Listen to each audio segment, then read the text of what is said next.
There he is, then. Welcome to Track Moment. Let's watch this 60-meter relay race and meet after the video for more analysis. Thank you for tuning in. At the World Indoors last year, and he's got lane one here, and he had a good start. Al Belushi came through. It was a quick heat for these men. Lifetime best of 650. Gets that here today, challenging for a world lead, and that's if he wins. Smith looked very good as well. Great turn of pace in that last 10. Held it together. And here he is, Shane Thompson. Don't often see him indoors. He's usually a bit of a one-and-done man, or has a couple and then just wraps up and goes back into work.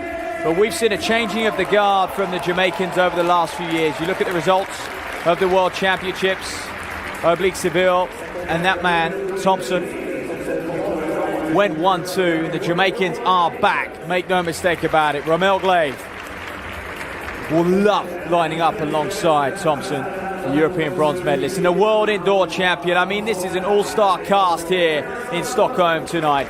Jeremiah Ezu. And one of the very best to have run the 60 in all of Europe. He ranks 5th in Europe on the all-time list. Ceccarelli there will go in 7th. And Johnson, Lodge Johnson, right on the outside, deserving spot in this final, qualifying in that second heat.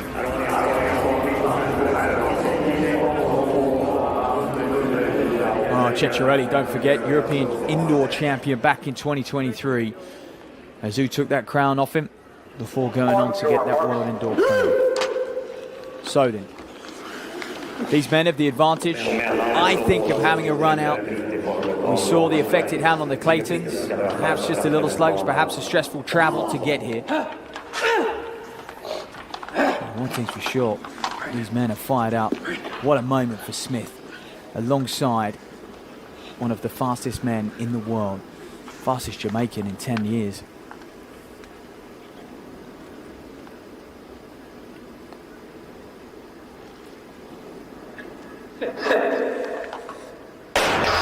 So off and away, there was hesitation. And there was hesitation, and for a minute I thought they were just going to go with it. Wow, what's a 60-meter final without a false start, hey?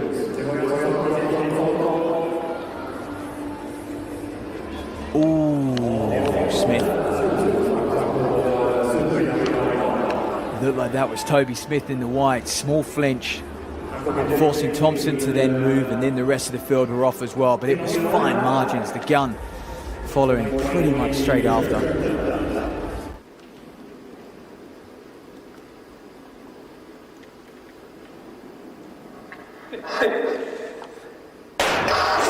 So here we are, they all get away quickly because Shane Thompson trying to lead. Toby Smith came late in the heat. Oh, it's Glave. Glave does exactly what he did in the heat, beating his countryman Azu and taking the title here and beating the world, one of the fastest men in the world. He beats a world champion, he beats an Olympic silver medalist. Romel Glave, ladies and gentlemen. He is having a day today, and can he go on to have a season? That will be the question. You look at that world indoors now, the confidence he'll get from this. Wow. Beating that field. There won't be many fields which are harder than that, but it's still a solid time for Shane Thompson. Just from an indoor perspective, we don't often see him indoors. So I mentioned before, he's a bit of a one and done. He competed last year in Astana, and that was it. Season wrapped up for him. Watson was the Jamaican who went on to contest the world indoors, who had a good start on the far side, Watson. I think Shane Thompson has got third there. I think Azu's come through for a silver as well. So Romel Glave did not panic. Toby Smith with a great start, getting amongst it early. So 3 Brits in that final. 6:51, track record for him. Jeremiah Azu, 6:54. Perhaps it's just going to take him a little longer to find those legs underneath him. And all of these athletes just watching back. perhaps reaction times or live results, waiting for them to come through. After the callback, I just had to reset and just focus on what I was doing. Just work on the first 30 meters and believe in myself that all the work I've been doing, just trust myself and the rest will take myself. When you're thinking about believing in yourself, how are you focused? Just focusing on what we're doing in training, working on the first 30 meters, the tree transition, no matter what, going on the run, just believe in myself and trust my direction. Well, it's great to hear Romel Glaive there, just trackside, was just listening in, and of course the interviewer asked him the question, goals for the world indoors. I mean, he played it down a little bit, but when you've just beaten one of the fastest men in the world over the 100 meters, Shane Thompson, and you beat the defending world indoor champion, surely now he's going to start to think, is it possible? Can I be on top of that podium in around about 6 weeks' time? What a victory. Just wrap up those results there. Romel Glaive with the win. Jeremiah.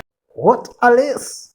One of the fastest and most explosive 60 meters races ever. Great Britain versus Jamaica. Power versus acceleration. And finish is so close. You might need to watch it twice. Did Great Britain really destroy Jamaica? Or is there more to this race than meets the eye? Let's break it down. 60 meters is pure speed. No room for mistake. No time to recover. This isn't like the 100 meters where top speeds decide everything. In the 60 meters, it's all about reaction time, drive phase, acceleration, and historically, this event produces insane times. The world record is 6.34 seconds, set by Elite speakers, meaning anything around 6.51 is already around world class. We have ever seen a championship winning like 6.41 seconds, showing just how competitive this distance is. So when you hear fastest ever, you know we are talking about a right level speed. Let's wide a bit. This is where everything begins. Watch the reaction times closely. Jamaica, explosive, aggressive start. Great Britain, slightly more controlled. Now here is the key. In 60 meters, the first 10 to 20 meters decides everything. Jamaica actually come out strong here. They look low to the ground, more powerful through the drive phase. At this moment, it feels like Jamaica is in control. Now, let's hit the 20 to 40 meter zone. This is where a right sprinter separates.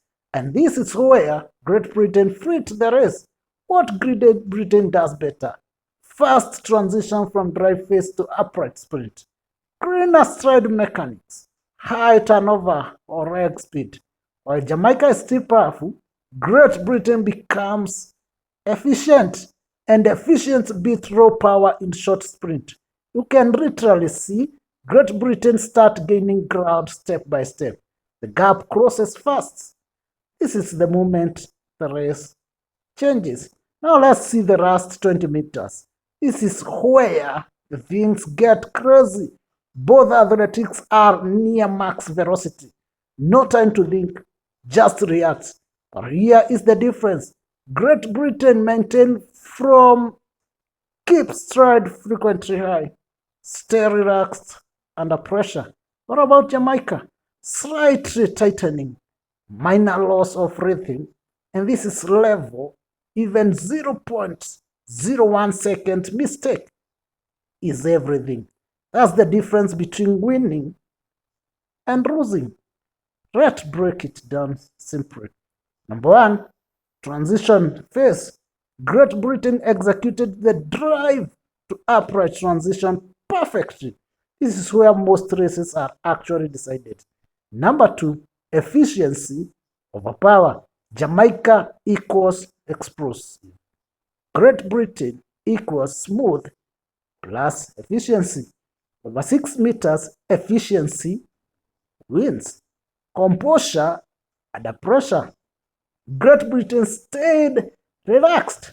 Jamaica slightly tightened. And in sprinting, tension equals lower speed.